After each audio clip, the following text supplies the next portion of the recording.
जोड़ देख लेते हैं। 2 दशमलव की संख्या होगा, उसको जोड़ कैसे करते हैं देखिए। इस दशमलव में 2 पार्ट होता है, एक लेफ्ट का पार्ट होता है, एक राइट का पार्ट होता है, ठीक है। तो दशमलव का जो राइट होता है उसको सही से लिखना होता है, दशमलव का लेफ्ट है उसको भी सही से, दशमलव के सामने दशमलव लिखते हैं, ठीक है। तो इसको क्या कहते हैं 12.5 है, ठीक है। और यहाँ पे देखिए दशमलव के सामने दशमलव आ जाएगा 7.5, ठीक है, और ये हो जाएगा 3, ठीक है। इस तरह से लिखेंगे और लिखेंगे सही से तो ऑटोमेटिक जोड़ आराम से हो जाएगा, ठीक है। देखिए 5 यहाँ पे कुछ नहीं है तो यहाँ पे हम क्या करेंगे 0, कुछ नहीं होगा तो 0 डाल देंगे, ठीक है। तो 0 + 5 कितना हो जाएगा 5, 7 + 5 कितना हो जाएगा 7 × 5 = 12, बचा कितना 1, ठीक है, दशमलव का दशमलव, ठीक है। 2 और 3, 5 1 6, ठीक है, और ये हो जाएगा 1 का 1, ठीक है। सेम अगर यहाँ पे देखते हैं 0.6 और पॉइंट के सामने 0.4 5 और 2, ठीक है, कुछ नहीं है तो 0, तो 0 + 5 कितना हो जाएगा 0 + 5 कितना हो जाएगा 5, 6 + 4 6 + 4 कितना हो जाएगा 10, बचा कितना 1, दशमलव का दशमलव, ये दोनों दशमलव है तो दशमलव 0 + 2 कितना हो जाएगा 3, 2 और 1 3, ठीक है। चलिए घटाव देख लेते हैं। सेम 12.5 3.75, ठीक है, कुछ नहीं है तो 0, ठीक है।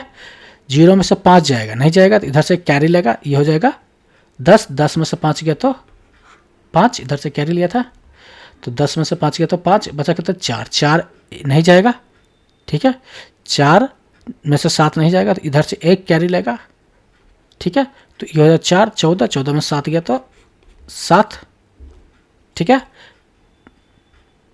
14 में 7 गया तो 7, दशमलव का दशमलव, ये कितना है ये 11 होगा क्योंकि 12 था तो 1 दे दिया तो यहाँ पे 11 हो गया, 11 में से 3 गया,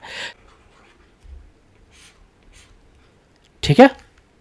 सेम अगर 9.6 है, ठीक है, और पॉइंट के सामने 0.45, अरेंजिंग सही से करेंगे तो ऑटोमेटिक हो जाएगा। घटाव करेंगे देखिए कुछ नहीं है तो 0 डाल दिया, 0 में से 5 जाए तो ये 5 हो जाएगा, 6 में से 4 जाएगा, 3 में से 4 जाएगा, ठीक है, दशमलव का दशमलव हो जाएगा, और 9 में से 2 गया 7 हो गया, ठीक है। समझ में आ गया आपको दशमलव का घटा।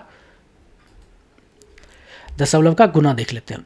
तो देखिए यहाँ पे क्या है 2.5 है मल्टीप्लाई बाय, यहाँ पे 12 है तो यहाँ पे 12 लिख दीजिए, चाहे यहाँ पे 12 लिख दीजिए, ठीक है।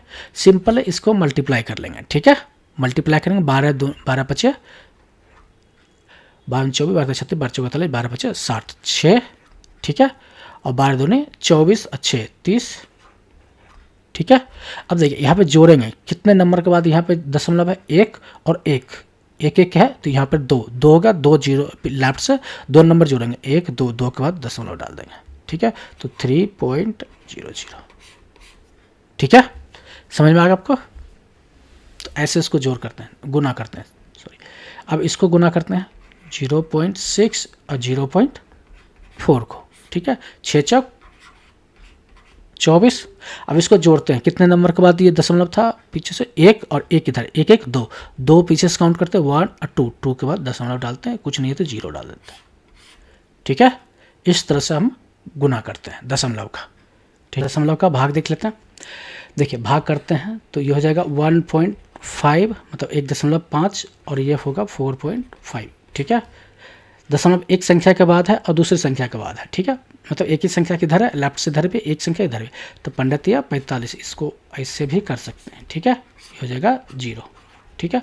या देखिए 4.5 डिवाइड बाय 1.5, ठीक है। अब इसका दशमलव उड़ाएंगे तो नीचे मल्टीप्लाई 1 हो जाएगा और एक संख्या के बाद 1 0, सिंपली अगर इसका दशमलव उड़ाएंगे तो 1 हो जाएगा और एक संख्या है तो 1 0, तो ये 10 और 10 खत्म हो जाएगा, तो इस तरह 15 या 45 इस तरह से भी हम डिवाइड करते हैं, ठीक है। सिंपली इसका देख लेते हैं 0.08 डिवाइड बाई 0.072, यहाँ पे भी 2 संख्या के बाद है, यहाँ भी 2 संख्या के बाद दशमलव खत्म, तो 8 6 8 9 72 9 बार में आ जाएगा, ठीक है, ठीक है, तो ये हो जाएगा 0, ठीक है, तो ये हो जाएगा 9, ठीक है। समझ में आ गया आपको, दशमलव का भाग भी समझ में आ गया। चलिए, समझ में आ गया है तो वीडियो को लाइक करें, वीडियो को शेयर करें, चैनल पर नए हैं तो चैनल को सब्सक्राइब करें। दशमलव से रिलेटेड आपके पास कोई क्वेश्चन है, कोई डाउट है तो कमेंट बॉक्स में ज़रूर डालें। वीडियो देखने के लिए आपको धन्यवाद।